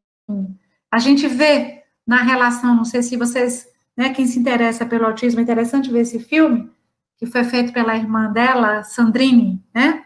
E o tempo todo ela ficava fazendo a mesma pergunta, né? Quer dizer, era algo de um gozo que vinha, né? E ela falava, você vem me ver? Não, mas porque você volta, você vem me ver. Ou um outro filme, que é o A Ciel Ouvert, né? Que você vê, por exemplo, a coisa da interação do S1 no ato, né? Você vê, como na Marta disse, a coisa é no real. Então, a criança que está colocando num copo, né? Ele está colocando leite, vai colocando, e vai colocando, e vai colocando, e ali vai ficando, como não tem noção de borda, como não tem noção de dentro, de fora, de quantidade, né? O gozo é excessivo, a iteração, que é uma iteração, por exemplo, que a gente vê nos casos de toxicomania, né? Que o sujeito sai de um ponto e volta a ele mesmo, né? Como puro circuito pulsional, sem nada pensar, né? Então, esses filmes são exemplos também, né? Dessa iteração do S1. Ou até o próprio caso do lobo, né? A repetição desse significante, né? Que volta, né, dessa letra, né, dessa letra de gozo que faz uma irrupção. Todos esses são exemplos onde se pode ver essa questão da iteração do S1. Não lia a nada, não quer comunicar nada, né? Quer dizer, é puro gozo. Né? Então, são as manifestações clínicas, digamos assim, desse S1 solto, né?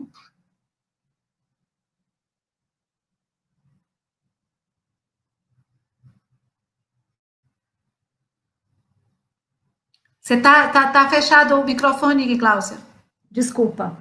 Vou fazer agora alguns comentários que as pessoas estão fazendo lá no chat. Então, a Sara Nunes falou que bom escutar a Tânia Abreu nessa palestra, Tânia. A Maria, ela fez um comentário. Acho extremamente válido o diagnóstico diferenciado na psicanálise, onde trata-se o sujeito e não diagnósticos. Muito bom, né? Um comentário dela. Sim. Tem uma pergunta também, Ana Marta, que a Carla Rodrigues, ela disse que queria entender um pouco mais sobre a questão que você menciona sobre o outro prévio e a língua.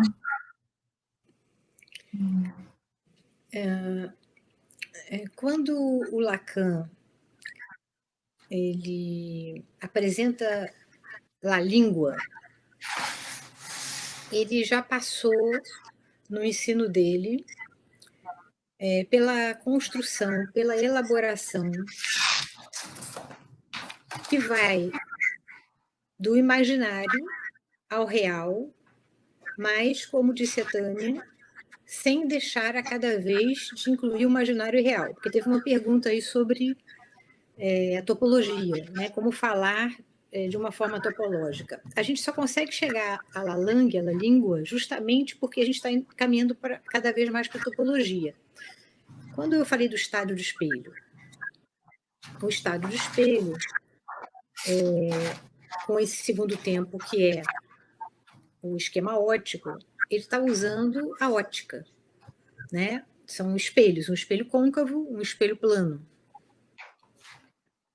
O Lacan, a cada passo, ele vai chegando a uma conclusão e vai avançando, né, com mais alguma articulação teórica nova que ele vai construindo. Então, o passo do estádio do espelho para o esquema óptico é a construção do objeto A, inclusive, né? Que isso vai se dar mais à frente, ele vai no seminário da angústia, poder desenvolver isso bem, mas não seria possível se ele não tivesse antes colocado o espelho plano. Depois, ele vai caminhar, no sentido da topologia, até nos permitir falar do corpo como tórico. Uhum. Porque a gente fala de borda? Porque o corpo é tórico. Né? Se o corpo fosse só pelo lado da imagem, a gente iria falar ainda usando o esquema óptico e o estado de espelho. O que acontece no autismo é que, como o corpo não se constitui como imagem, os buracos não existem. Ou melhor, o sujeito tenta o tempo inteiro, por não suportar o buraco, na medida em que, inclusive, ele não tem como simbolizar aquilo, né? Vamos pegar um termo do primeiro ensino, mas ele não tem como simbolizar um buraco. Ele não tem como fazer do buraco um furo.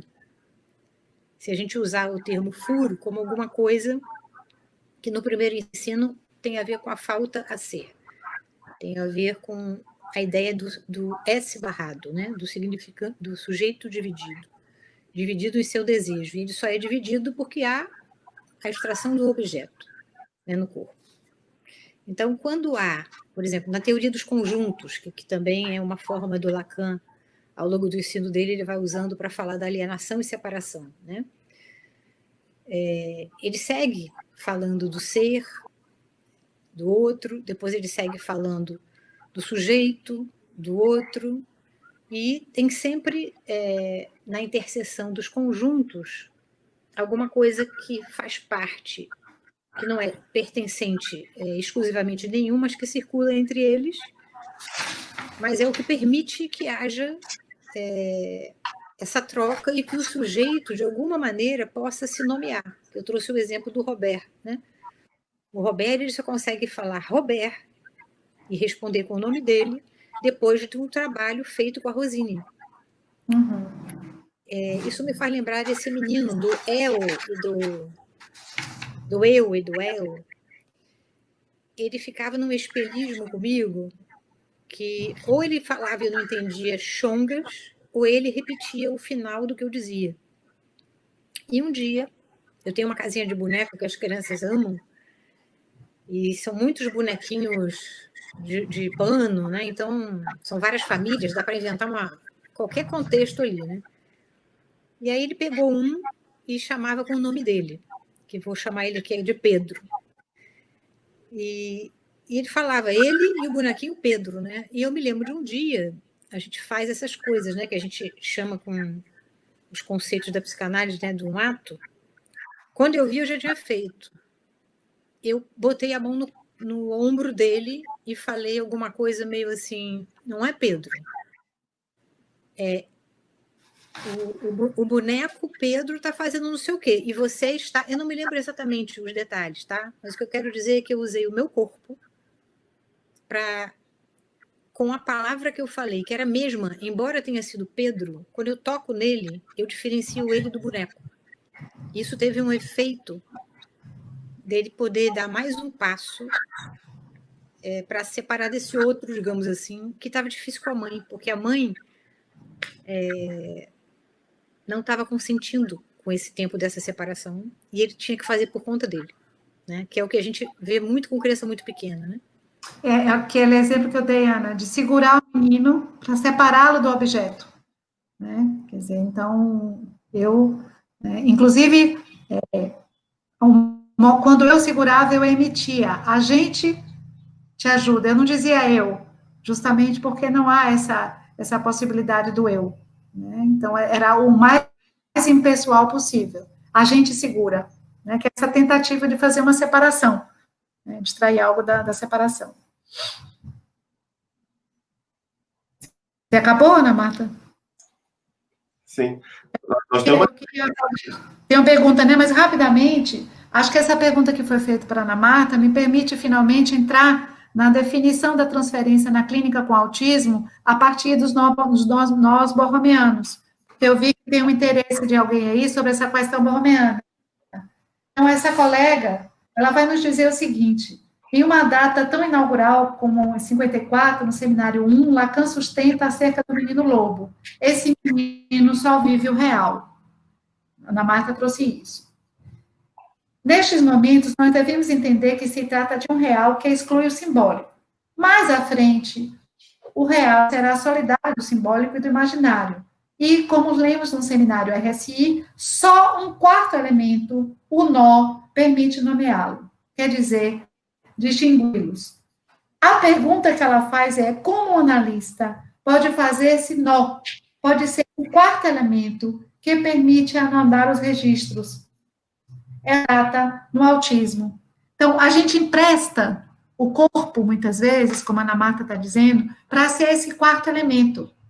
Né? Porque se a gente for pensar nesse registro do RSI, né, eles estão soltos, os 3 elementos estão soltos. Né? E a gente segura na mão do autista para ele inventar alguma coisa que amarre isso. Então, eu me recordo de um outro caso, de uma criança que adorava o Bob Esponja. Eu tinha uma massa de modelar do Bob Esponja, mas ele não suportava a questão do tato, pegar na massa de modelar. Então, ele pegava na minha mão, pegava na massa de modelar e ia tentando inventar alguma coisa ali, né? E foi construindo, inclusive, a sua própria imagem corporal a partir daí.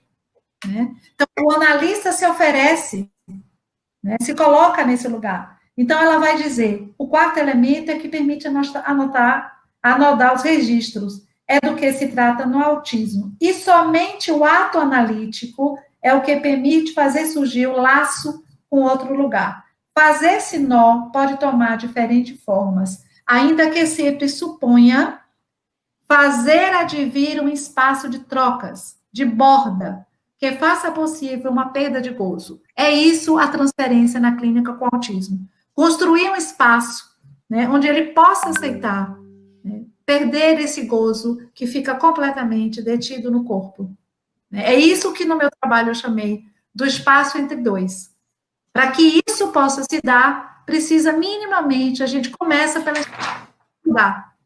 Era o que eu fazia com aquela criança. Eu aumentava o som muito alto, incomodava os vizinhos, né, as salas vizinhas, e depois eu baixava o som. Era o único modo que ele tinha de perceber a existência de um outro. Era isso que eu queria trazer. Né? Que o analista o corpo. A Gláucia trouxe a questão da pessoa. Eu não falei tudo sobre a língua, né, não? Depois que a Tânia falou, se eu terminei, eu estou me lembrando que eu não concluí o seguinte: a pergunta da pessoa incluía o que mais eu podia falar para esclarecer esse conceito de la língua, né? E la língua é usado, é um neologismo que o Lacan cria para falar dessa massa sonora que chega à criança, que não é ainda significante, né? São palavras que chegam até a criança, que marcam o corpo dela, mas que não tem ainda nenhuma inscrição, e a criança é que vai ter que responder, dar essa resposta a esse encontro com a língua. Né? Por isso que a expressão que a gente usa é o trauma da língua, porque isso chega até ela, é um puro real, né? É uma massa que representa aí um encontro com o real. Não são nem palavras, né, Ana? São... É uma massa sonora, e que aí exatamente. O que ela vai ter que fazer alguma coisa com isso. Né? E a minha posição, que a Tânia falou, como existem as estruturas, né? Tem alguns autores trabalham que o autismo precoce infantil, ele é uma forma de esquizofrenia na infância, na criança muito pequena, e que ele vai depois evoluir para uma psicose. A minha posição clínica teórica, ela segue a de Henrique Lohan, a Jean-Robert Rabanel, a Jean-Claude Malleval, a Jean-Pierre Rouillon, que, com o passar do tempo dos estudos, foram entrando em acordo com essa ideia de que todo ser falante está alienado ou significante de alguma maneira. Quem propôs o termo alienação retida foi o Malleval, mas todos eles trabalham com a ideia de uma quarta estrutura que foi proposta a partir dos estudos da Rosine e do Robert Lefort, com essas 3 crianças que eu mencionei hoje. A Nádia, a Marie-Françoise e o Robert. A Nádia era uma pequena histérica, mas como ela não tinha concluído ainda essa passagem pelo espelho, como eu falei, colocavam ela no saco dos autistas, porque eles consideravam pela influência da escola inglesa, Francis Tustin e o pessoal da Tavistock Clinic de Londres, porque a Jenny Aubry desenvolvia uma pesquisa junto com o pessoal da Tavistock Clinic de Londres, que era ligado a John Bowlby e todos os psicanalistas que contribuíram muito para esse estudo, mas que foram até um determinado ponto com relação à pesquisa sobre autismo, né? Porque eles não consideravam o que a gente leva hoje como que nos orienta, que é essa articulação com o real, e que é o que nos possibilita trabalhar com aqueles que se recusam a ceder a palavra e não dirigem um apelo ao outro, ficam no mutismo, né, na repetição e tudo mais. Então, eu queria concluir para essa pessoa que perguntou, porque eu deixei pela metade. Ótimo, Ana Marta. Eu acho que essa sua resposta, ela contempla aqui algumas perguntas que vêm o tempo todo querendo saber dessa distinção aí entre o autismo e a psicose, né? Então, quando você vem apontar a questão da quarta estrutura, né, e dizendo da sua orientação, é importante as pessoas perceberem isso, né, que existem orientações que fazem um trabalho para se pensar essa quarta estrutura, que é um modo de funcionamento muito particular que o autismo, né, que o autista tem. Bom, a gente vai começar a finalizar, né, Roberto? Aí tem mais algumas perguntas, mas a gente vai tentar juntar um pouco, né, porque senão a gente ultrapassa muito. Exatamente. Tem uma pergunta aqui da Tatiane Assis. Ela está pedindo para a Ana Marta falar um pouco sobre o objeto A, em que medida ele invade no real do corpo do autista, e como fica a direção do tratamento partindo do real. A presença do analista institui uma borda? O objeto A, em que medida ele invade o corpo? Isso, o real do corpo do autista. Né? O objeto A é um conceito que o Lacan elabora a partir do objeto transicional do Donald Winnicott, mas também como o espelho, né? O Winnicott tem um trabalho lindo com O Brincar e a Realidade, que é aquele livro que todo mundo que faz graduação em psicologia algum dia leu na vida, e tem um texto ali que chama A Função do Espelho e da Mãe, como é que é? Na formação do eu, alguma coisa assim, e o papel da mãe na formação do eu. E o Winnicott começa o texto se referindo ao Lacan. Eu e Lacan falamos do espelho, mas falamos de maneira diferente, porque para mim o espelho é a mãe. Então, ele não trabalha com a mãe como função, ele trabalha com a mãe com esse papel de estar ali numa maternagem e de poder, como ele diz, devolver para a criança a imagem que ela vê da criança.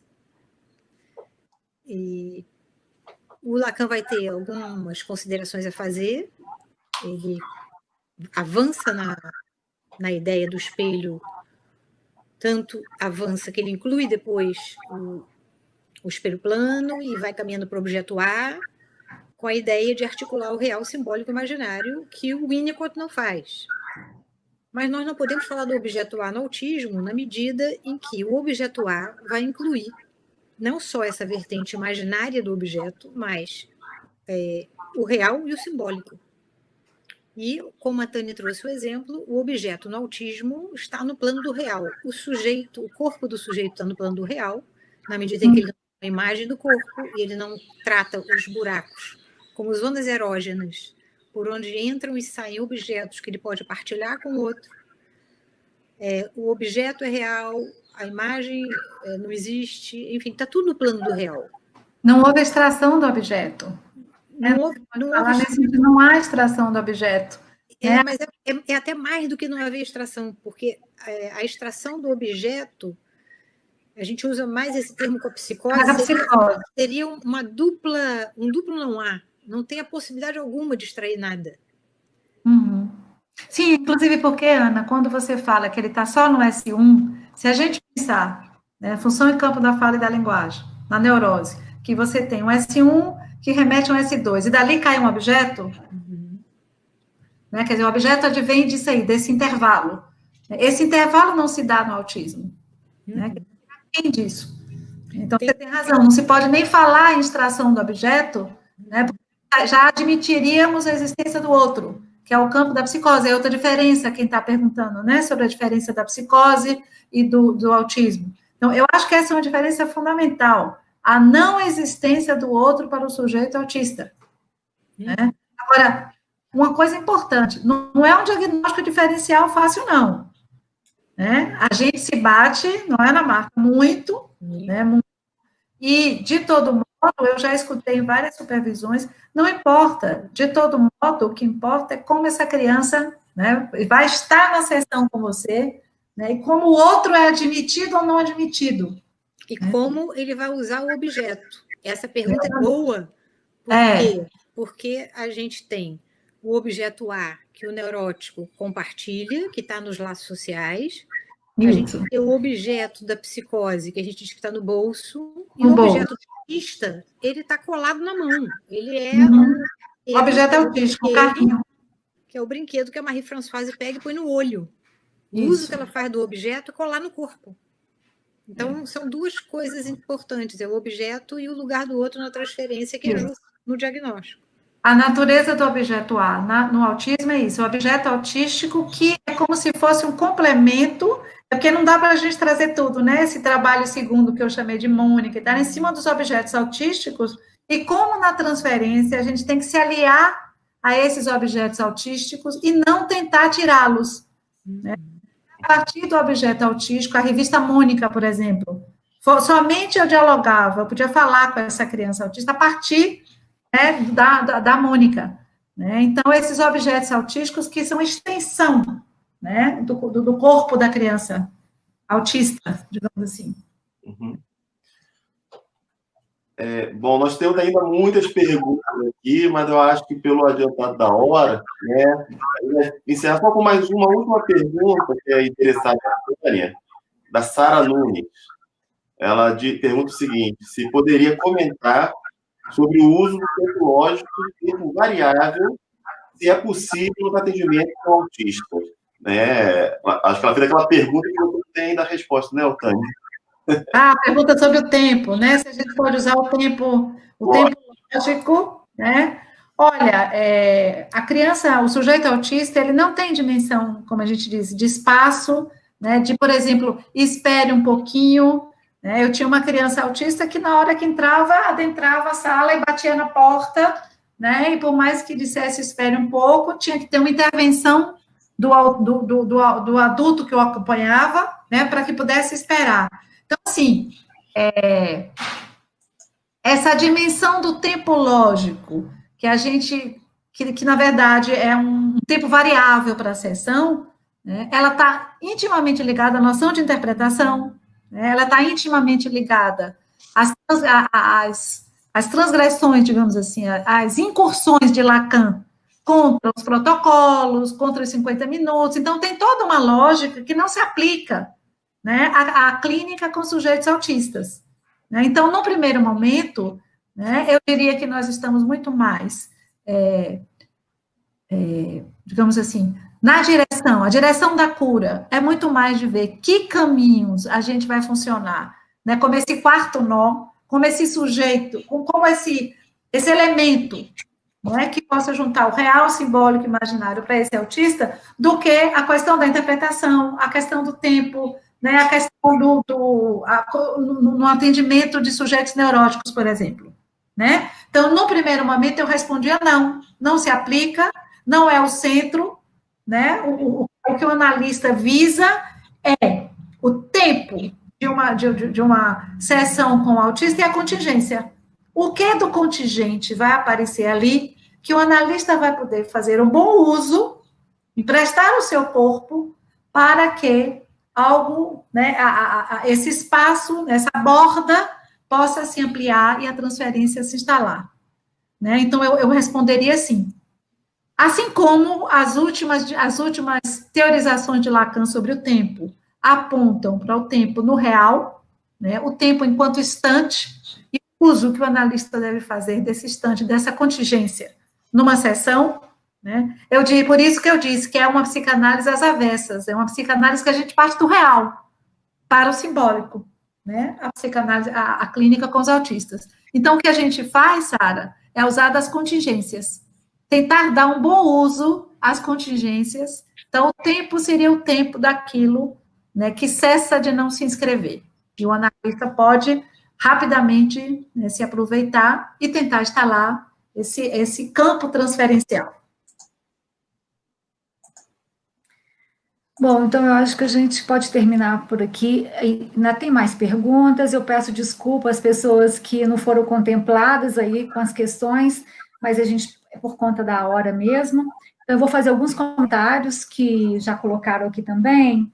Então, Francisco Xavier, ele coloca muito boa transmissão, teoria e clínica juntas, parabéns, Ana Marta, parabéns, Tânia. Juliana Oliveira, ela fala, incrível, Tânia e Ana Marta. Marcela Faria coloca, muito bom, obrigada pela transmissão. Vanessa Peixoto, o evento está excelente, parabéns para a organização e convidados.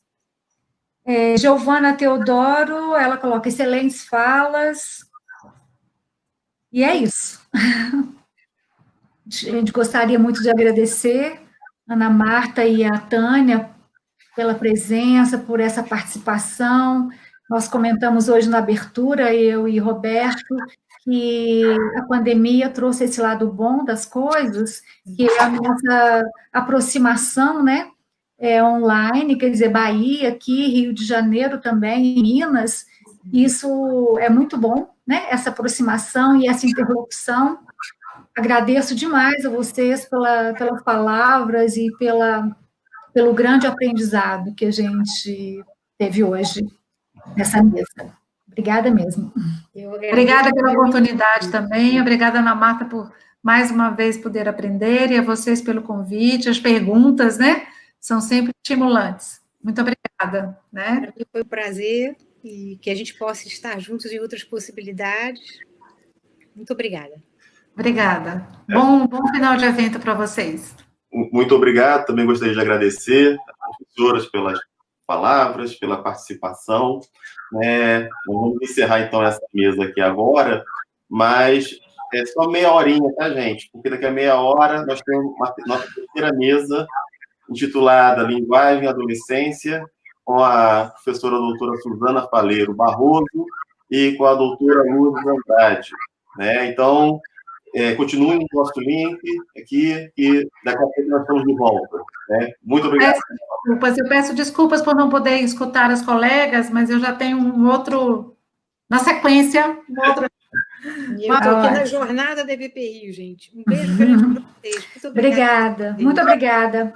Ana Marta e Tânia, muito obrigada. Tchau, gente. Tchau.